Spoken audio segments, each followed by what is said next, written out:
times when there's been a gank up there on the top lane. Not the best thing for her. Getting gold on supports is really crucial as well. I actually usually say that getting the first blood, for instance, it's better to get the first blood on a support than a carry. I know some people might disagree with that, but the fact that supports getting fast boots, getting the crow, getting the wards out early, the carries will farm up the gold eventually. So if the supports get a good start, they won't be fish food, and they'll just support ever so much better. So getting kills on supports is very viable, if you know what I mean. Yes. It's that word. It's Synderen's word of the day, people. Synderen's word of the day. Everyone's word of the... That's right. It should be. It's the flavor of the month word. It's being made a lot of fun of on Gosu Gamers. That's why I'm joking around with it a little bit as well. As viable has become, the flavor of the month word. So we might as well follow the trend. That's right. We'll put into the Shoutcast bingo that you can play every single time you listen to a Dota Shoutcast. The Furbolg's actually being farmed up here by Enigma. We actually leave Synderen in charge of the save because obviously my save record, if you remember the SMM and possibly the match from before, did not go too well. So Synderen can actually save it up. Beautiful. Thanks, dude. Thanks muchly. But yeah, notice now Enigma, you're mentioning very, very early on in the piece that Enigma wouldn't go down into the Sentinel neutrals, not for the early ones because he can get harassed there by the tri-lane. Now the fact he's actually up to level 6 and moving himself around, I think he's actually almost up to level 7 now, down there on the bottom lane. I think with that save game up there with one of the players just lagging up a bit. But he actually now has the confidence to actually, still level 6, actually has the confidence to move around inside those Sentinel neutrals. A little bit of a pause. We've got a little pause coming out from Buzz saying, it seems like Buzz just wanted to check what the pause button did, and he found it funny, so. All right, we're back. F10P, and, F10P. F10P. As, looking a bit over the farming scores right now, we've got Drow Ranger sitting on the 43, Morphling sitting on 39, and then the next one in the chain is 26 on the Buzz's Bane Elemental, so a lead for the Scourge on that one, and we see exactly what I'm talking about here on bottom. Morphling being aggressive. What a pull! Where's the assistance? Where's the assistance coming? The Morphling, can he get him? He needs one more hit. The tower is on him. He's morphing. It's not going to be enough. He's going to fall. No, he's not. Wow, he just manages to dodge that one off the edge.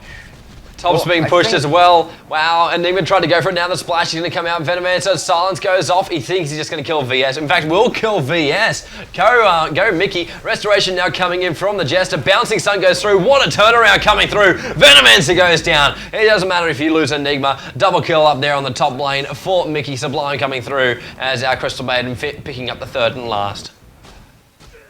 Yeah, that Witch Doctor showed up just on time and really good. Really good view on that fight from our friend Mickey Mouse up here. Bane wants SF. Bane wants SF. The grip's gone after the nightmare, pulling it through. Wish Doctor's helping as well. Stun's coming through, and it is the Mind Sap, which will actually take the rest of it.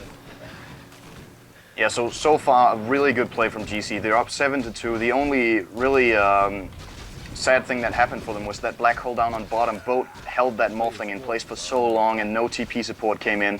But discounting that, they really have some good control. They have the lane control. That's what there is to say. And when you have the lane control and you're good at using it, then you have a huge advantage. And that's how it looks right now. Drow sitting on 203, 1900 gold. He can make a Helm of the Dominator right now if he wants to, but might settle for getting a Manta style first off with that ultimate orb or the Yasha.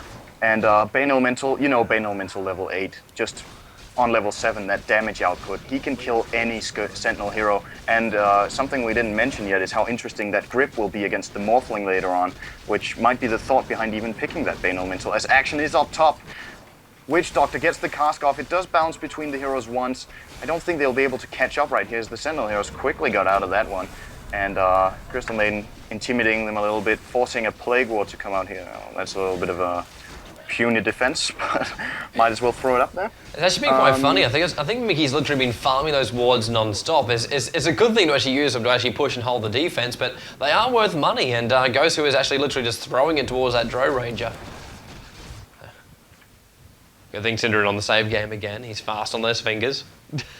Synderen microing the save game while he's actually shoutcasting. It's great. Buff once again lags. Seems to do that every single time we actually go into a save game.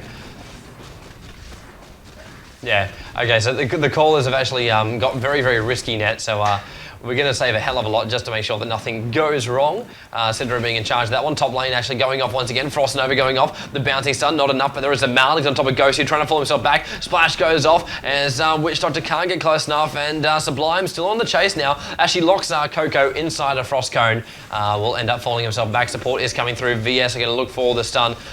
Plague Ward still up on there on the main side. They're going to go themselves inside the woods at the moment, thinking about going around the side, but Venomancer in the end just thinking, you know what, I'll stick in the lanes, we'll wait for the right time to strike. And I gotta really actually give all props here to the Scourge team right now. They are really not giving many openings here for the Sentinel to actually attack up there on the top. Nine, the only thing they get in trade for it is actually a farmed Morphling, because Shadow Fiend is not looking good right now. We're at the 11.5 minute mark. He's got 30 CS, and right now Bane, brilliant move, gets the sleep off, pops his Rag Rune, off comes the grip, and will not finish him off with this, I think. He's Enigma's gonna coming. One hit and a sap. Yeah. Enigma's coming. It's gonna reach him. There's gonna be a Malefice coming here. There we go, and the Brain Sap. Perfect timing from both, and they might even be able to push this tower now with those conversions. The lane is looking pretty good for that. And meanwhile, Sentinel, in Finland, we might have to say, that's another trend that's been started by Mandrang. Meanwhile, in Finland, we've got 3 Sentinel heroes up top. They're making their way down to mid, but I think they'll be late on it, unless Coco finds a haste, which she does. But still will be late. They're going to give up that tower. They're going to try to enforce something up top, but something else is being enforced. As they moved away, there was an opening for the Scourge side, and Mickey is just he's becoming a beast, as we like to say. Yeah, and this is what happens with the Drow range. You get him farmed up, he goes pretty well, because while all is happening, Morphling's still farming up there on the bottom lane. He's up to level 10 now. Double level the Witch Doctor, who's actually trying to slow him down in front of that tier 2 tower. Actually moving himself across, so more than likely going to complete his Perseverance. As in fact, that's exactly what he does, so more mana, more health for the regen side. And then goes in towards that bottom lane, and once again keeping that Witch Doctor back there. Witch Doctor thinks about having a go, just trying to get those denies or anything off at the moment. But Bone 7, I want to actually have a look at the moment for his CS. 65 for 11 down there. Of course, Mickey has got 3 kills, 3 assists, and a 70 for 35 up there on the top lane. Can you say MVP a little bit more here, Syndra? Yeah, so far so good at least, and looking towards a really powerful mid game is this draw. Look at and Blink on Bane. Problem right now, they've got a blink. Oh, they've got a blink on Bane as well. And yes, the problem that the Sentinel are facing right now is that their supports are so weak, and that's what I talked about earlier. If the supports get a bad start, they're going to be fish food. Oh, they've bot got lane. level 4 on bench Bot and lane. Tide. Bone. Oh, Enigma tried to ulti. Black Hole is going to miss. He missed the black hole. Bone 7 still running himself away. Wish not to try and throw down the ulti, do enough damage there to actually pop off the back of the Malady. Tidehunter is also coming in from the side. He's still level 4.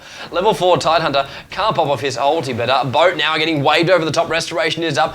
There goes the Malady to try and slow him down. He's actually going to do so as well, while Wish Doctor is attacking from the back. No ultis up for either of these guys at the moment, and no Malady. It must still be on cooldown. Tunner still getting pushed back here. Morphling waves over the top there, thinks he can take the Enigma. Might be able to. Can he? No, he can't. Boat actually getting right on top of that one. While that's happening, mid lane is being pushed out as well, with the tier 1 tower almost going down. Very, very quick Blink Dagger actually coming with the magic missile came from VS, but we will see that tier 1 tower go down in the mid. While all this was happening, there was a successful kill in mid from Shadow Fiend and Vengeful Spirit. Important kill, and it's what they need to come up with right now. They need that Vengeful Spirit and Tide. They need them on level 6 so they can use them for fighting. Obviously, Venomancer is the sacked hero of this game, sitting on 0-4 and only 25 CS up here on top, and he's going to get pounced on by the Draw Ranger. Might even get killed by it. No, he won't. Once they get up those boots on the Venge, once they get the level 6s, they can actually take the fights. Because if you look over the levels right now, we're looking at 9, 10, 5, 6, 5 against 10, 10, 11, 7, 7. So all of the Scourge heroes way beyond their ultimate levels, while the Sentinel heroes are struggling to get those key levels so they can take the fights and get their combo off. Yeah, this is not really going to work nicely for them. Now I'm going to try and make something up here on the top lane. CM and Drow Ranger hugging on that T1 tower. Roar goes off, spots them up, and instantly running inside the trees, except for Drow Ranger, who is very, very confident. And DDing SF, that was going to change his mind. Razor goes off, look for the cold. Morphling goes right over the top as well. Bane actually Fiend's gripping the Morphling, trying to hold him in place while Drow Ranger is hunting the VS on the side. Bane is getting done there by the SF. Enough Razors as well as the DD is enough to bring him down. Malix has actually gone off. Drow Ranger has still not killed this VS, who is running away on 42 HP, while SF is trying trying to kill the rest of the team. Enigma coming in through. No ulti will still be there. Will still be on cooldown, but SF does go down. Cold arrows in the back there. Double kill actually coming out as well for the Dro Ranger. So 2 heroes down for the Sentinel side. Still 2 up there from the Sentinel, looking to actually push through, but a level 5 Tidehunter is not going to want to hang around, especially with the level 7 and underfarm Venomancer. They'll probably lose the tower in the back of this fight as well. Witch Doctor's got a lot of mana to put up some healing for the Crystal Maiden and Dro if he wants to, but right now he's going to run a little bit ego. Should be room for that as well.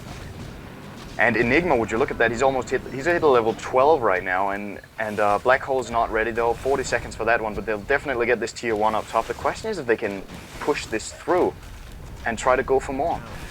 While the Sentinel heroes are level 5, these team fights are going to be a mess for them.